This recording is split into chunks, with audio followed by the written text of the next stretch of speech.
Hello everyone, देखिए अब question number 4 exercise 1.2 का। देखो इसमें क्या कहता है, in the following state whether A is equal to B or not. मतलब आपको बताना है ए इक्वल टू बी है या नहीं है। समझ रहे हो, फोर्थ क्वेश्चन के अंदर। तो हम इसमें आंसर ना येस और नो में दे देंगे अपना, क्योंकि अगर आप बुक में आंसर देखोगे तो वो येस नो में दिए हुए हैं। ठीक है, तो हम यहाँ भी येस नो में आंसर दे सकते हैं कि ए इक्वल टू बी है तो येस और नहीं है तो नो। ठीक है, तो देखो जरा, इक्वल का मतलब क्या है, इक्वल सेट्स। अब इक्वल सेट्स में आपको पता है क्या बताया था मैंने आपको, नंबर ऑफ एलिमेंट्स दोनों में क्या होने चाहिए, इक्वल होने चाहिए और सेम होने चाहिए। जैसे यहाँ नंबर ऑफ एलिमेंट्स कितने हैं, 1 2 3 4, यहाँ भी काउंट करो 1 2 3 4 4 4 है। ठीक है, लेकिन दूसरी कंडीशन क्या है, इनके सेम होने चाहिए एलिमेंट्स। यहाँ ए है तो यहाँ ए है, ये बी है यहाँ भी है बी, यहाँ सी है यहाँ भी सी है, ये डी है यहाँ भी डी है। ठीक है, तो यानी कि नंबर ऑफ एलिमेंट्स भी 4 4 है दोनों में और एलिमेंट्स जो है वो सेम भी हैं, तो ये क्या है, इक्वल है। तो हम यहाँ लिख देंगे अपने आंसर में या सॉल्यूशन में a is equal to b है, तो यानी कि आंसर हमारा क्या हो गया, इसका यस हो गया। क्लियर है।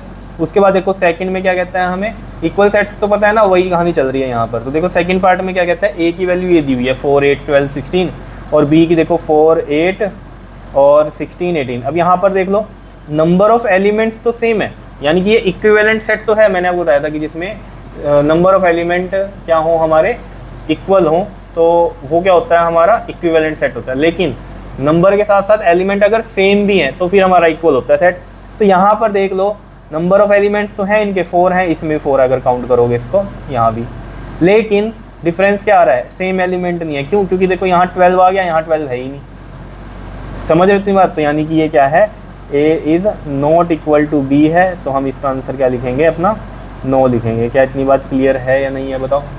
ठीक है, आ रहा है समझ में। अब देखो जरा थर्ड पार्ट में हमें देखो क्या किया, यहाँ तो रोस्टर फॉर्म दी हुई है इसकी ए की, बी को देखो किस में दिया हुआ है, सेट बिल्डर फॉर्म में दिया हुआ है। तो इसको भी हमें किस में करना पड़ेगा, रोस्टर फॉर्म में करना पड़ेगा। तो पहले इसको रोस्टर फॉर्म बनाते हैं। देखो ए की तो वैल्यू दी हुई है 2 4 6 8 10, बी की देखो जरा हमें अगर रोस्टर फॉर्म बनानी है तो कैसे होगा। देखो एक्स इज सच दैट, ये तो पता है ना, रेशो को सच दैट बोलते हैं। ठीक है, x is such that x is positive even integers. देखो इवन इंटीजर्स चाहिए। इंटीजर्स तो आपको पता ही है क्या होते हैं हमारे इंटीजर्स, अगर हम देखें तो 0 1 2 3 एंड सो ऑन, और यहाँ भी -1 -2 एंड सो ऑन, ऐसे चलते हैं, ये सारे इंटीजर्स होते हैं। लेकिन वो क्या कह रहा है इसमें, पॉजिटिव इंटीजर्स। तो यहाँ से होंगे पॉजिटिव की, अगर हम बात कर रहे हैं तो हमारे ये यहाँ से स्टार्ट होंगे इसमें।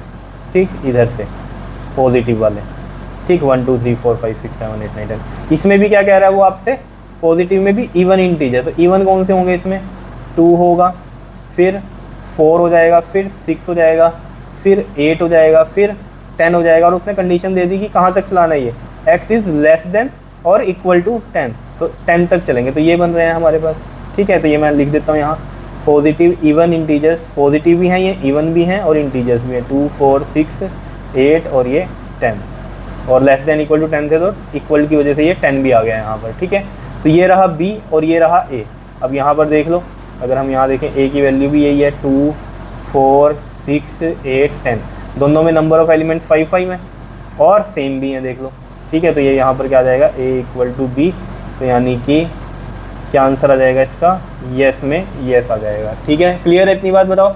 फोर्थ की देख लो बात, यहाँ पर क्या करनी है हमें, b हमें दिया हुआ, देख लो रोस्टर फॉर्म में 10 15 20 25 30, लेकिन यहाँ पर देख लो आपको कैसे ये सेल बिल्डर फॉर्म में है, तो इसको भी रोस्टर में करना पड़ेगा। तो देखो क्या बनेंगे यहाँ पर हमारे पास, x is such that x is a multiple of 10। Multiple of 10 मतलब 10 का टेबल 10 20 30 40 50 एंड सो ऑन, ये चलता रहेगा। अब 10 10 का 100 तक ही जाएगा, उसके बाद 110 120 चलता ही रहेगा ना। मल्टीपल तो पूरा का पूरा, उसमें टेबल नहीं आते कर सकते, 10 10 का 100 तक ही किए हुए हमने। तो उसके बाद अगर देखें हम 10 को 11 से करो 110 बनता है, 10 को 12 से करो 120 बनता है, ऐसे सो ऑन, ही तो चलते रहेंगे, ख़त्म ही नहीं होंगे, ये बनेंगे हमारे पास। ठीक है, और b हमें जो दिया हुआ है वो देख लो क्या दिया हुआ है, 10 दिया हुआ है, 15 दिया हुआ है, 20 दिया हुआ है, 25 दिया हुआ है और 30 दिया हुआ है। ठीक, अब देखो यहाँ पर ये दोनों तो हैं तो इन्फानाइट सेट, लेकिन अगर इनमें आप एक चीज़ देखो, ये इक्वल नहीं है दोनों। क्यों नहीं है इक्वल? क्योंकि देखो ये 10 20 30 40 चल रहा है, ये देखो 10 15 आ गया इसमें तो 15 नहीं है, तो ये इक्वल नहीं है। तो a is not equal to b, तो इसका आंसर भी नो आ गया हमारे पास। क्या इतनी बात क्लियर है या नहीं है, बताओ। तो येस नो क्लियर, बताओ कोई दिक्कत इसमें। तो ये था हमारे पास क्वेश्चन नंबर 4 एक्सरसाइज 1.2 का। ठीक है, और क्वेश्चन नंबर 5 हम नेक्स्ट वीडियो में करते हैं। क्लियर? ओके जी, थैंक यू।